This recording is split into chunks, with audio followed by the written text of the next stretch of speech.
Hello, welcome. This is Katie Cardowan with another session of my Learn and Unlearn series, and this is season 3. And the topic for today is unlearning the stories we tell ourselves, focusing on the timing.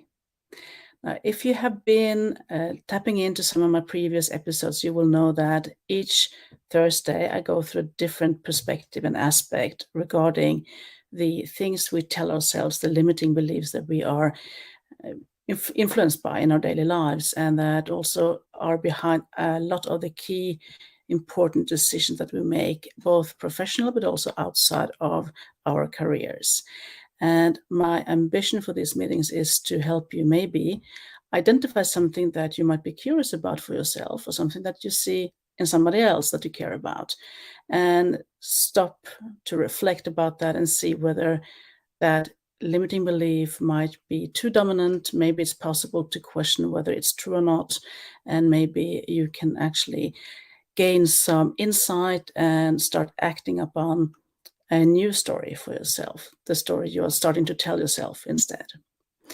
So let's start with this. And the reason why I'm so fascinated about this topic about unlearning is because every week I meet a number of different types of professionals. It could be executives, it could be management, it could be regular professionals, it could even be friends and people I hardly know, but they are disclosing beliefs, they're disclosing stories about themselves that they believe to be true. And I can see sometimes that it's really helpful to stop, reflect, and start unlearning some of those limiting beliefs, which means that we need to very actively and consciously not only do it once or twice, but over a period of time to actually establish new patterns of behavior that are more helpful to us and maybe will serve us better in what we want to accomplish in our careers and outside of our careers. The timing. This is something that I have been waiting to share with you, a couple of reflections about the timing issue. Very often I hear people tell me that, well, it's too late to do that. It's too late because I haven't this or that. I haven't seen this, I haven't experienced this, and then I have my age, and kind of procrastinating a key decision or even stepping away from a key decision because we're telling ourselves that it might be too late to make it happen. And on the opposite side of the scale, I have approximately the same number of people telling me that it's too early. It's too early to make the decision. I need this and this and this before I can make that decision. Or it's used as an excuse to actually remain passive and try to explain to yourself and to your surroundings why you're not making any progress. So I've been really fascinating about this timing issue because sometimes I hear people use both statements for the same type of challenge. And of course, I face it myself as well. And today I'm going to share a few techniques that you can use either to yourself, but also with people that you identify this with. And maybe you are invited to bounce some ideas or to explore that a bit more. That could be interesting to the two of you, and also learn from that and unlearn, obviously.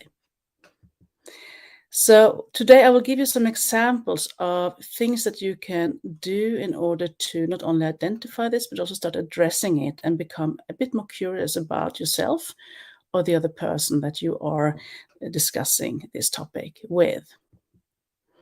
And meanwhile, as I'm sharing these type of techniques and also some assumed answers, you should pay attention to whether things pop up for you.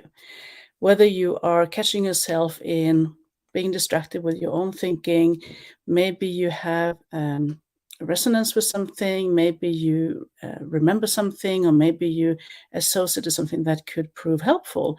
So just make a note of that, either on paper or a mental note. And there's something in there that you might be in a position to explore afterwards. Let's go then on discovery. And typically I share maybe 3 different statements, or I share 3 different questions for this type of exercise during these Lunch and Unlearn sessions. Today, I'm actually going to ask one question, the same question, but 3 times, and see what happens. And I'm going to share some examples that are things that I typically meet when I start digging into these topics with people I meet. And one thing that often shows up is that somebody lets me know that it's too late to make a really bold decision about my career or make a bold career move. That's something that happens almost every week when I meet people who are in a position to explore opportunities. That's the story they tell me and they tell themselves. And then my question would be the following: why? Why does this happen? And when answering that question, typically what comes up is that, well, I don't want to jeopardize the financial situation to myself or to my family. So it's a safety concern. That's a very typical answer to that question. And then I move on and I ask the same question again. So why does this happen? So we're digging down, and a typical response would be, well, I've already invested a lot of time and money in my education, and I really should and need to stay the course. It makes sense to make the most of what I already invested in. Okay, so it sounds a bit logical, it sounds a bit rational. And then I ask the same question again. So why does this happen? And then a typical response could, for instance, be, you know what? I'm kind of conscious about what other people would say. So I might be scared, or I might even be terrified about what other people would say if I made that bold decision in my career. And guess what? A fourth question would be exactly the same. So why does this happen? And then maybe the response could be something to the effect of, I want to be respected. I want to be seen as successful in my professional life at this point in my career. And as we dig deeper and deeper and deeper, and some of these questions are with the responses are related and some of them are not, but we are exploring the combination of limiting beliefs, the values, and our automatic thinking. And then what happens, often we can actually identify some things that we can start looking at and say, okay, is this really true? Is this something I can do differently? Could this be a pivotal moment and make a decision that would actually turn this around and help me unlearn some of these patterns, some of these behaviors, and actually help me make a bolder decision? What would that take? Of course, we can go on and we can continue to ask, why does this happen, until we are happy with that discovery. But it's a very effective way of getting closer to the key values, getting closer to what's really important, what's really stopping you. It's typically not too late. It's typically not too early. The perfect time is always now to act, to do something. And when we procrastinate by sharing and telling ourselves these stories, we are actually looking at the output results of that decision. We are looking at that maybe huge, terrifying decision with all these implications that could be hurting us or people we care about, and that makes us step away. So one technique in that space, and working with actually changing the way you handle procrastination, has to do with not focusing too much on the output results, but actually looking at the goals from an input perspective. So what can you start doing now in a nudging way, a little bit every single day?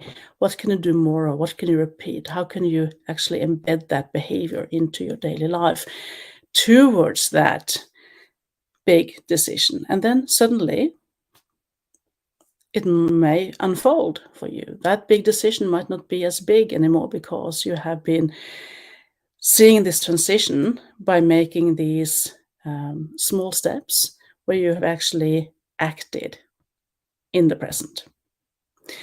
Sounds very tricky, maybe a bit fluffy, but I can assure that it's really working in order to question and come around tendencies to procrastination. The perfect time is now, and it's not too late, it's not too early. What it will turn out to be, we don't know, but at least you will be moving forward, you will be making progress, and you can see that for yourself if you focus more on the input goals compared to the output goals.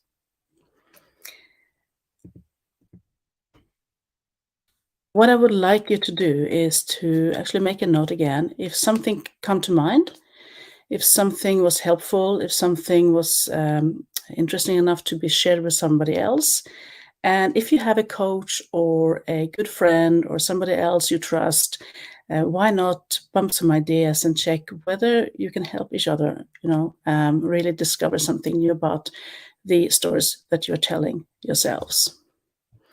Now, these 4 examples that I shared, when I was asking this question, why does this happen 4 times?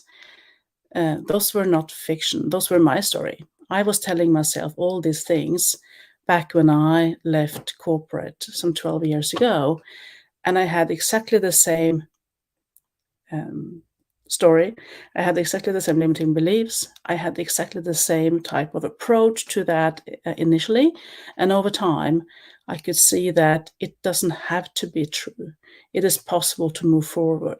And maybe you don't have a recipe on how to move forward, but you will have an opportunity to make progress, to use input goals, and start acting in the present.